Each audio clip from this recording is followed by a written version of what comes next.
ஸ்ரீ குருப்யோ நமக. குருர் பிரம்மா குருர் விஷ்ணுர் குருர் தேவோ மகேஸ்வரக குரு சாட்சாத் பரம் பிரம்ம தஸ்மை ஸ்ரீ குரவே நமக. சதாசிவசமாரம்பாம் சங்கராச்சாரிய மத்தியமாம் அஸ்மதாச்சாரிய பர்யந்தாம் வந்தே குரு பரம்பராம்.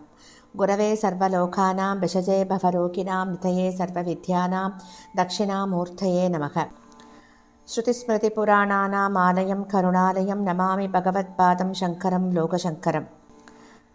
सदात्मध्याननिरतं विषयेभ्यः पराङ्मुखं नौमि शास्त्रेषु निष्णातं चन्द्रशेखरभारतीं विवेकिनं मगाप्रज्ञं धैर्यौधार्यक्षमानिधिं सदा अभिनवपूर्वं तं विद्यातीर्थगुरुं भजे. भारतीकरुणापात्रं भारतीपदभूषणं भारतीपदमारूढं भारतीतीर्थमाश्रये. विद्याविनयसम्पन्नं वेदरागं विवेकिनं वन्दे वेदान्ततत्त्वज्ञं विदुशेखरभारतीम्. அனைத்து பெரியோர்களுக்கும் நீலாயதாட்சி குமாரின் நமஸ்காரங்கள். பிரதிகொரு வாரம் நம்முடைய பிரத்யக்ஷ பகவான் ஜெகத்குரு ஸ்ரீ பாரதி தீர்த்த மகா சுவாமிகளின் சச்சரிதம் கேட்டுக்கொண்டிருக்கிறோம். இந்த சரிதம் மற்றும் மகிமைகளை குரு மகிமை அப்படிங்கிற புத்தகத்தில இருந்துதான் பிரதி வாரமும் கேட்டுருக்கோம். போன வாரத்தின் தொடர்ச்சியை தான் தொடர்ந்து கேட்க போகின்றோம். 43வது வாரமாக இன்றைய தினம் நம்மோடு அவருடைய அனுபவத்தை பகிர்ந்து கொள்பவர் பத்மா அப்படிங்கிறவர். இவர் சென்னையிலிருந்து தன்னோட அனுபவத்தை சொல்றார். இந்த பத்மா அவளுக்கு மூச்சு திணறல் நோய் ரொம்ப வருஷமா ஏற்பட்டிருக்கு. இப்ப இந்த மூச்சு திணறல் அடிக்கடி வந்துருமா, எப்போதுமே ஃப்ரீக்வெண்டா இருந்துட்டே இருக்குமா. அப்படி இருக்கும்போது அவளால சாப்பிட முடியாது, படிக்க முடியாது. காலேஜ்ல படிச்சுட்டு இருக்கா, படிக்க முடியாது, சாப்பிட முடியாது, ராத்திரில தூங்க முடியாது. பல மருத்துவர்களை அவ பெற்றோர்கள் அழைச்சிட்டு போய் காட்டுறா. ஆனா எந்தவித பலனுமே இல்ல. எந்த மருந்து சாப்பிட்டாலும் ஒரு 2 நாளைக்கு நல்லா இருக்கும், அப்புறமா திருப்பி மறுபடியும் பழையபடி வந்துடும். படிக்க முடியாது, ஒன்றுமே பண்ண முடியாது. இவாளுக்கு என்ன பண்றதுன்னு தெரியாம ஒரு கடைசியா ஆச்சாரியால்கிட்ட போய் நம்ம முறையிடுவோம் அப்படின்னு ஸ்ருங்கேரிக்கு வரா. ஸ்ருங்கேரிக்கு வந்து குருவனிடத்துல தன் குழந்தை படும் கஷ்டங்களை எல்லாம் எடுத்து சொல்றா. அப்போ அவர் ஆச்சாரியால் அந்த குழந்தைய கருணையோட ஒரு பார்வை பார்க்கிறார். பார்த்துட்டு ரக்ஷ கொடுக்கறேன், வந்துருச்சு, அது கட்டிட்டதுக்கு அப்புறமா எல்லாம் சரியாயிடும் அப்படின்னு சொல்றார். அதே மாதிரி அந்த வந்துருச்சு, அந்த ரக்ஷ கொடுத்து இந்த குழந்தை அந்த ரக்ஷையை கட்டினதுக்கு அப்புறமா அவளுக்கு, அந்த பத்மாக்கு அந்த மூச்சு திணறல் எங்க போச்சுன்னே தெரியல, குருநாதரோட கருணையில. அதே மாதிரி அவளுக்கு திருமணத்திற்கு பல வருஷங்களாக முயற்சி பண்றா. ஆனா சரியா எந்த இடமும் அமையவே இல்லை அவளுக்கு. யாரு நமக்கு கதி? நமக்கு எப்போதும் கதி நம்மோட குருநாதர் தான் இல்லையா? மறுபடியும் குருநாதரை தான் நாடறாவா. குருநாதர்கிட்ட தான் சொல்றா, இப்படி தாமதமாகிறது திருமணம், தாங்கள் ஆசீர்வாதம் பண்ணணும் அப்படின்னு. அவ முறையிட்டு சொல்றா. முந்தின நாளைக்கு அப்படி சொல்லியிருக்கா ஆச்சாரியாள்கிட்ட. அடுத்த நாளைக்கு காத்தால மந்திராட்சத வாங்கிக்க நம்ம ஆச்சாரியாள்கிட்ட. மந்திராட்சத கொடுக்கும் போது ஆச்சாரியாள் இந்த குழந்தைய பார்த்து சொல்றாராம், அடுத்த தடவை நீ சிங்கேரிக்கு வரும்போது உனக்கு கல்யாணம் ஆயிருக்கும் அப்படின்னு ஆசீர்வாதம் பண்றார். என்ன ஒரு ஆச்சரியம்!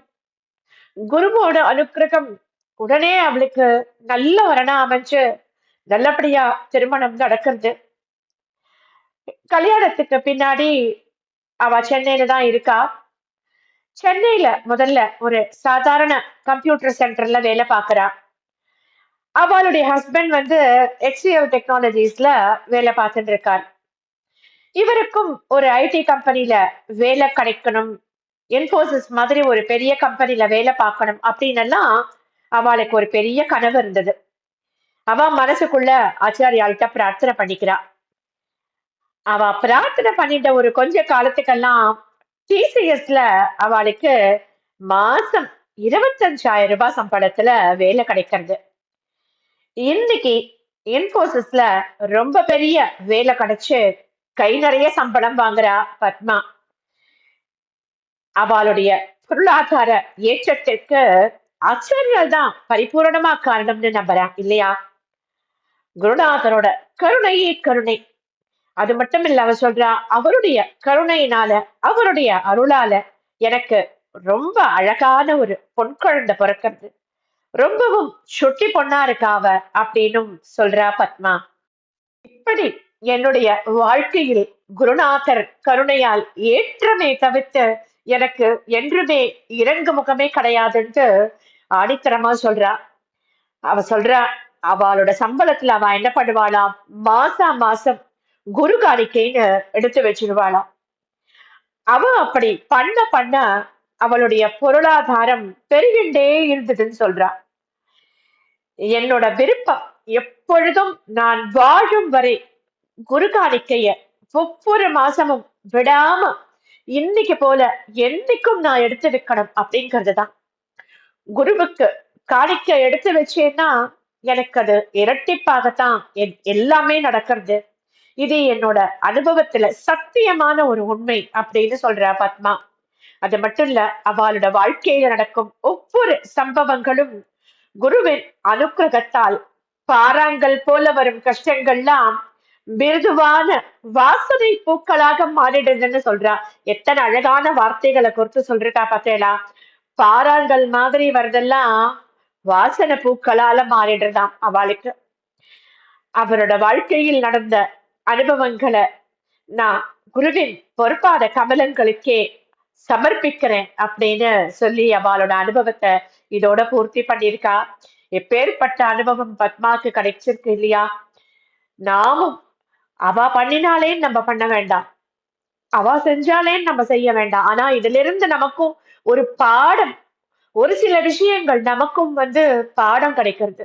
நம்மளும் அப்படி பண்ணணும் அப்படின்னு ஒருத்தர் பண்ணினாலும் நம்ம பண்ண வேண்டாம். இதெல்லாம் நமக்கு ஒரு பாடமா எடுத்துட்டு நம்மளும் இதே மாதிரி பண்ணி வாழ்க்கையில நம்மளுடைய ஏற்றங்களை குருநாதர் கருணையினால நம்ம அடையலாம் இல்லையா? நிச்சயமா. அடுத்ததா நமக்கு தன்னோட அனுபவங்களை பகிர்ந்துக்க போறவர் உமாசங்கரன் அப்படிங்கிறவர். அவர் சொல்றார், ஆச்சாரியாலின் பல கோடி சிஷ்யால நாங்களும் ஒருவராக இருக்கிறோம் அப்படிங்கிற நினைப்பே எனக்கு மகிழ்ச்சி கொடுக்கறதுன்னு சொல்றார். என்னோட அனுபவத்தை நான் மற்ற பக்தாலோட பகிர்ந்துக்க ரொம்ப ஆசைப்படுறேன் அப்படின்னு சொல்லிட்டு அவர் சொல்றார். நான் இப்போ சொல்வது மகா சன்னிதானம் சித்தி அடைந்த வருஷம், அதாவது அபினவ வித்யாதீர்த்த மகா சுவாமிகள் சித்தி அடைந்த வருஷமான 1989 இவர் தன்னோட அனுபவத்தை பத்தி சொல்றார். மகா சன்னிதானம் சித்தி அடைஞ்சு ஒரு 10 நாட்களுக்குள் நம்முடைய இப்போதைய மகா சன்னிதானம் நம்முடைய ஆச்சாரியால் பிரத்யட்ச பகவான் ஸ்ரீ பாரதி தீர்த்த மகா சுவாமிகள் தன்னோட குருநாதருக்கு அஷ்டோத்திர சதநாமாவளி கவனம் செஞ்சிருக்கானா இயற்றி இருக்கா. அது எல்லா சிஷ்யாளுக்கும் அனுப்பப்படுறது. இவர்கிட்டக்கையும் இந்த உமாசங்கரன் அவர்கிட்டக்கையும் மகா சன்னிதானமோட பாதுகை இருக்கு. அந்த பாதுகைக்கு வியாழக்கிழமை தோறும் பூஜை பண்ணுவா. அது வரைக்கும் ஸ்ரீ சந்திரசேகர பாரதி சுவாமிகளோட அஷ்டோத்திரத்தை தான் சொல்லி பூஜை பண்ணிட்டு வந்திருக்கா. இந்த புது அஷ்டோத்திரம் வந்ததும் இதை சொல்லி பூஜை செய்ய ஆரம்பிக்கிறார். அந்த அஷ்டோத்திரம் அகர இகர வரிசையில இருக்கு. பூஜை செய்ய ஆரம்பிக்கும் போதெல்லாம் அவரோட மனசுல ஒரு சந்தேகம் எழும். அகர வரிசையின் நடுவில் எப்படி ஒரு சகாரம், அதாவது சன்னுதேச பதாம்புஜாய நமக அப்படின்னு ஒரு நாமாவளி. இதற்கு விளக்கம் ஆச்சாரியரிடம் மானசீகமாக நம்ம பிரார்த்தனை பண்ணிப்போம், அவரே நமக்கு அந்த விளக்கத்தை கொடுப்பார் அப்படின்னு அவர்கிட்ட பிரார்த்தனை பண்ணிட்டே இருக்கார். இப்படி ஒரு 6 மாச காலம் பூஜை நடக்கிறது ஆத்துல.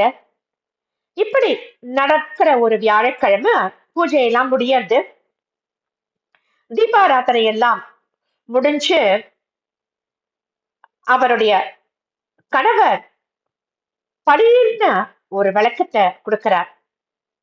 என்ன விளக்கம் கொடுக்கிறார் அப்படின்னா, இல்ல இந்த இடத்துல நான் தவறா உங்களுக்கு ஒரு விஷயம் சொல்லிட்டேன்.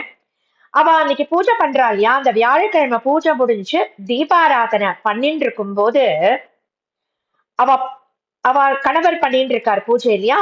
அவர் கணவர் பூஜை பண்ணிட்டு இருக்கும்போது, பளீர்னு அவருக்கு அதுடைய அந்த நாமாவளியோட விளக்கத்த சன்னிதானம் அவளே சொல்றா. சொல்ற மாதிரி அவளுக்கு விளக்கம் ஒண்ணு கிடைக்கிறது. அந்த சமயத்துல டெலிபோன் மணியும் அடிக்கிறது. அவளோட பிள்ளை லண்டன்ல இருந்து போன் பண்றான். உமாசங்கரனுக்கோ சந்தோஷம் தாங்க முடியல. அவன்கிட்ட இத பகிர்ந்து கொள்ளணும் அப்படின்னு முந்தின நாளைக்கு தான் நினைச்சிருந்தா. ஏன்னா அவன் தன்னோட பிள்ளை ஒரு எக்ஸாமும் ஒண்ணு எழுதி இருக்கான். எக்ஸாம் எப்படிப்பா எழுதியிருக்காரு வேற கேட்கணும்னு நினைச்சுக்கிறா. அதனால அந்த குழந்தை போன் பண்ண உடனே எப்படிப்பா எக்ஸாம் எழுதின அப்படின்னு அம்மா கேக்குறா. அதற்கு குழந்தை சொல்றான், குருண்யஸ்த பாராயை நமக அப்படின்னு பதில் சொல்றானா. அந்த நாமாவளி ஸ்ரீ சந்திரசேகர பாரதி சுவாமிகளோட அஷ்டோத்திரத்துல வருது. குருவினிடம் பாரத்தை ஒப்படைச்சுட்டேன் அப்படின்னு தான் அந்த நாமாவளியோட அர்த்தம். இது எனக்கும் எவ்வளவு பொருத்தமாக இருந்திருக்கும் அந்த சமயத்துல இல்லையா? எனக்கு ஆனந்தம் தாங்கல அப்படிங்கிறா அவ. இந்த அனுபவத்தின் தொடர்ச்சிய நம்ம அடுத்த வாரம் தொடர்ந்து கேட்கலாம். ஸ்ரீ சத்குருநாதா சரணம் சரணம் சரணம் சரணம் சரணம் சரணம்.